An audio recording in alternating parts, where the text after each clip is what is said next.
Kamusta mga boss? Summer na dito sa Canada. Linis-linis muna ng paligid. Nag-loan ako tapos kinulik yung garbage. Yan. Hintay ko lang yung kasama ko tapos dump na namin to sa basurahan. Ang bilis tumago ng mga grass dito. Napaka-healthy ng lupa talaga dito sa Canada.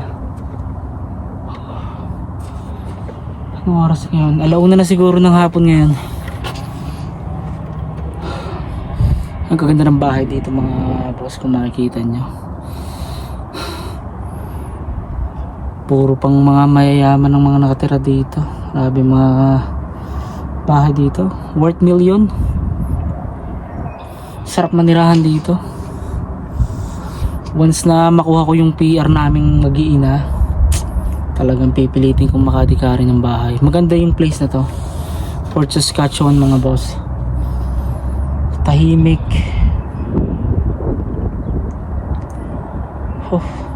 Tapos kompleto pa sila. May Walmart sila, may McDonald's, may Pizza Hut. Ano pa ba? May Subway, may Shell. Ano pang meron dito? May Montanas, maraming hotels.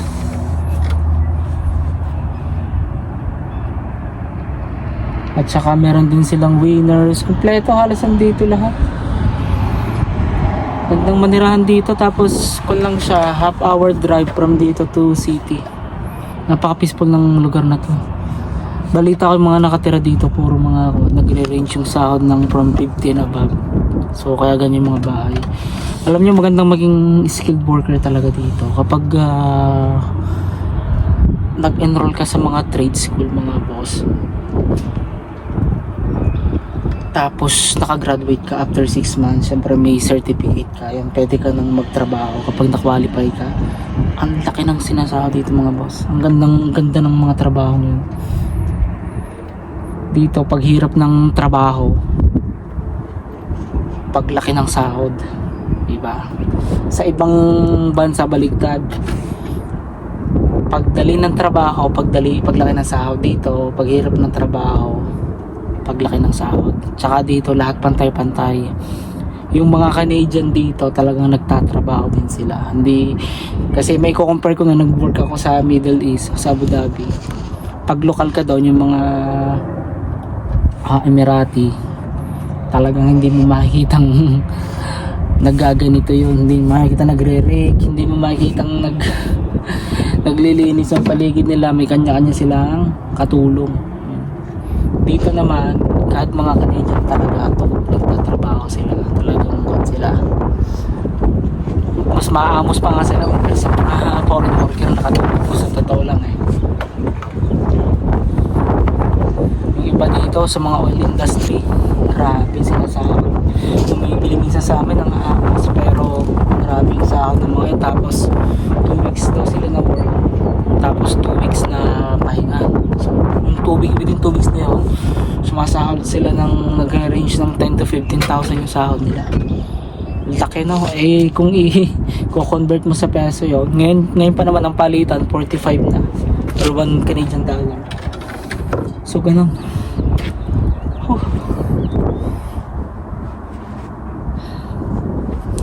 Laki ng bahay oh. I-tour ko kayo sa likod ng bahay. Napakita ko sa inyo yung ibang mga bahay dito mga boss, para ma-inspired ba kayo sa mga nangangarap pumunta dito. Everything naman is possible. Siyempre with the help of prayer, at saka siyempre pagpuput din tayo ng action. Ang mahalaga dito, marami kang connections, marami kang kaibigan. Yun yung natutunan ko dito. Magaling kang makisama kasi pag meron ka nun, madalang trabaho nang lalapit sa'yo. Hindi ka maubusan ng trabaho dito. Yun yung natutunan ko dito mga boss. So ikot ko muna kayo dito sa paligid. Kapakita ko sa inyo yung paligid ko. Sakit. Natinig pa ako. May tinig ko. Tanggalin natin. Buti naka-gloves ako. Ikot ko lang kayo. Yan. Kita niyo yung paligid yung mga boss. Ang linis no? ganito kaganda sa Canada. Tapos kanya-kanyang property. Yan. Pwede kang magtayo ng basketball court mo. Yan, laki ng parking lot nila.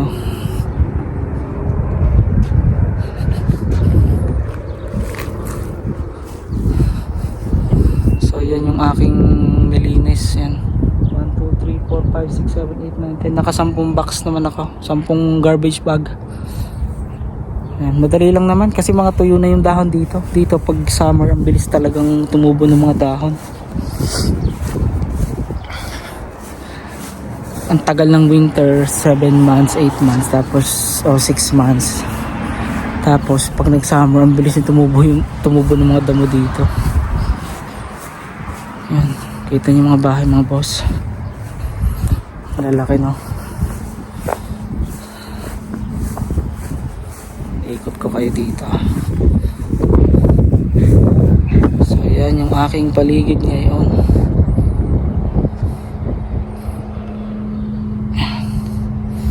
Kunin natin yung cup natin at pinapawisan na. So yan yung mga bahay dyan mga bossing. Kita nyo, malaki. Grabe, sarap magkaroon ng sariling house and lot dito mga boss. Baliktarin natin yung camera para mas makita nyo.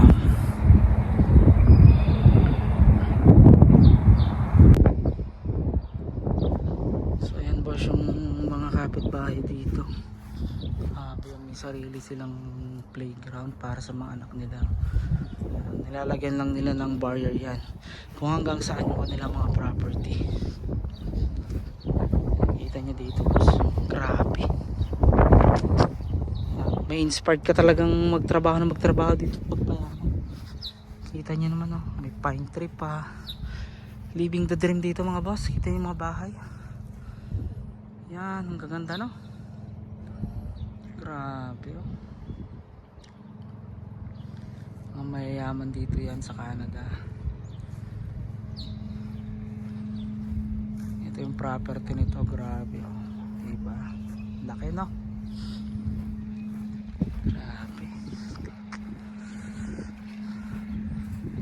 Ayan, sa mga nagbabalak pumunta dito mga boss, huwag mawala ng pag-asa.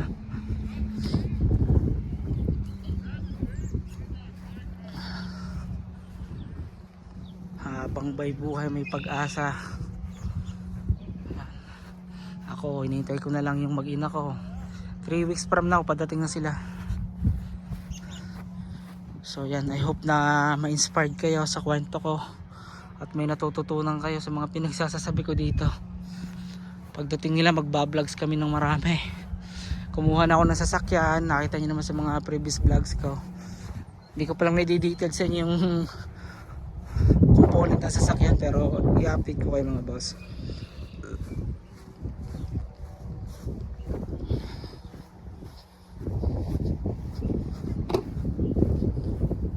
Tapos makikita rin muna kami sa basement kina Ninang Jo. At tapos mag-iipon kami. By God's grace makapag-ipon at makakuha rin ng bahay. Pero syempre wina-workout muna yung PR. Yun ang pinakamalaga muna. PR agad. Tapos dito mga boss yan yung mga trash bin. Yan, every Tuesday or Wednesday nilalabas lang nila kung makikita nyo nakalabas. Tapos pipikapin lang yan ng garbage collector dito. May Amazon pa dito. May delivery siguro. Yan Amazon. Dito karamihan mga pag-order yan online. Diyan ako na-order malimit sa ganyan. So yun o. Lalapag lang nun, tas okay na. Ganda dito boss. Parang nananaginip lang ba. Ano, may naglolong pa doon o. May equipment siya, kompleto siya. Hindi mo papagod. So ayan mga boss. Ayan. Yun yung mga bahay dito, ganyan kayayaman yung mga tao dito. Living the dream, ika nga. So yun lang, pahinga muna ako at Kakain muna ng biskwit.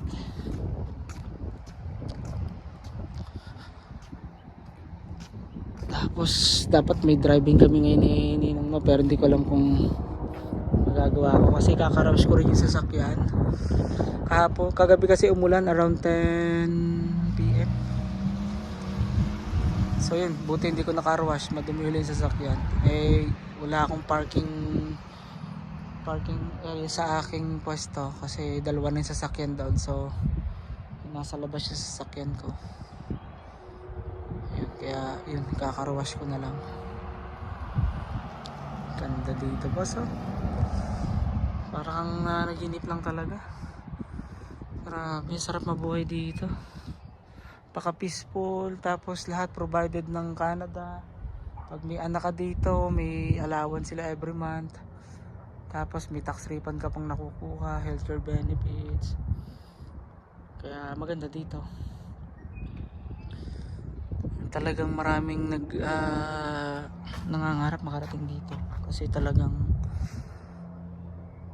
malaki yung ginhawa dito. Hindi naman sa pagmamalit sa Pilipinas, pero malaki talaga yung difference.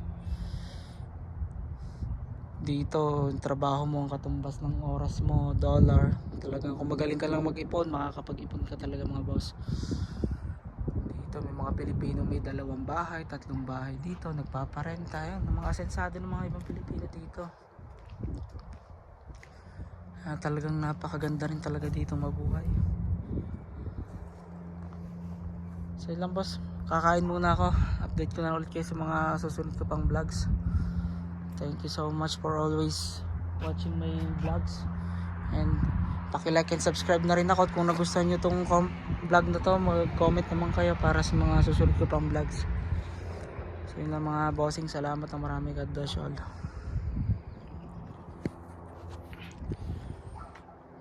See you ulit.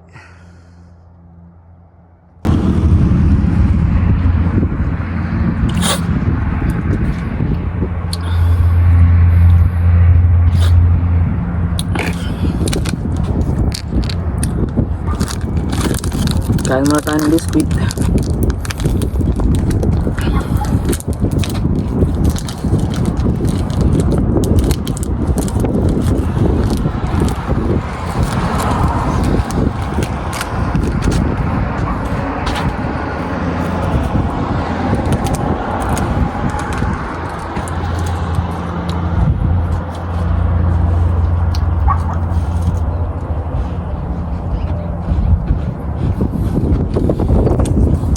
Tuloy.